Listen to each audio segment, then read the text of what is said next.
Channel មុំសៀថ្ងៃនេះខ្ញុំនឹងចែករំលែកបងប្អូនពីវិធីលេលេខាត់ស្បែកកាហ្វេជាមួយនឹងចាហួយវ៉ាសេលីនដែលធ្វើឲ្យស្បែករបស់បងប្អូនសលឿនវិធីលេលេខាត់ស្បែកនេះប្រើសម្រាប់ដងខ្លួនវានឹងផ្ដល់ពន្លឺនិងផ្ដល់សំណើមដល់ស្បែករបស់បងប្អូនបានភ្លាមៗ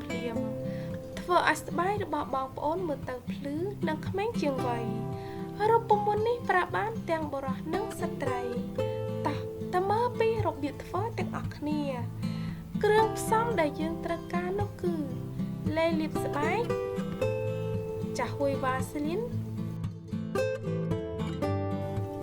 ម្សៅកាហ្វេនិងចុងក្រោយគឺក្រូចឆ្មា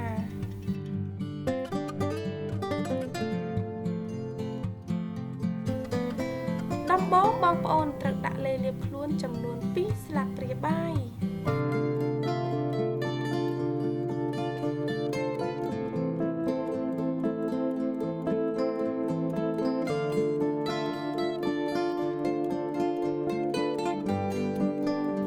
បន្ទាប់មកដាក់ចាហួយវ៉ាសេលីន1ស្លាបព្រាកាហ្វេ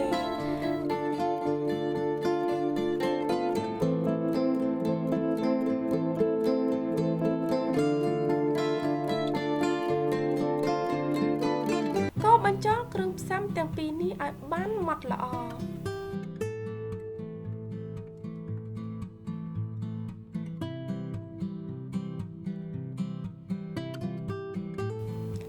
ហើយបន្ទាប់មកដាក់ម្សៅកាហ្វេ1ស្លាបព្រាបាយ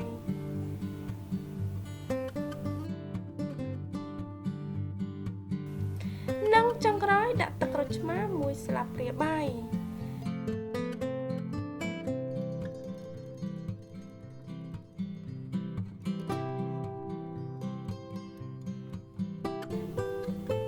បញ្ចូលគ្រឿងផ្សំទាំងអស់ឲ្យបានសព្វល្អ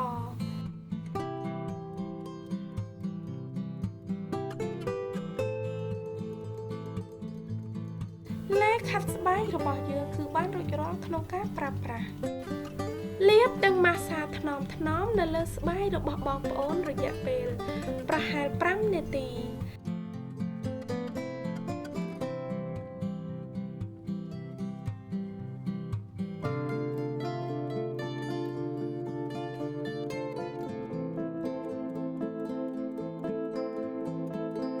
បន្ទាប់ពីលាបវារួចរាល់ហើយ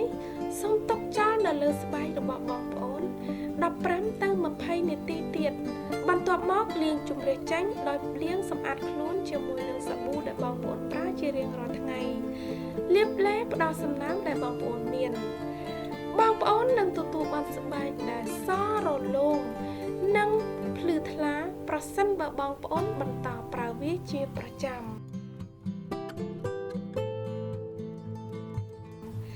សូមឲ្យវីដេអូនេះមានអត្ថប្រយោជន៍សម្រាប់បងប្អូនសូមចុចលើផ្ទាំងវីដេអូខាងលើដើម្បីមើលរូបមន្តនិងគន្លឹះបន្ថែមទៀត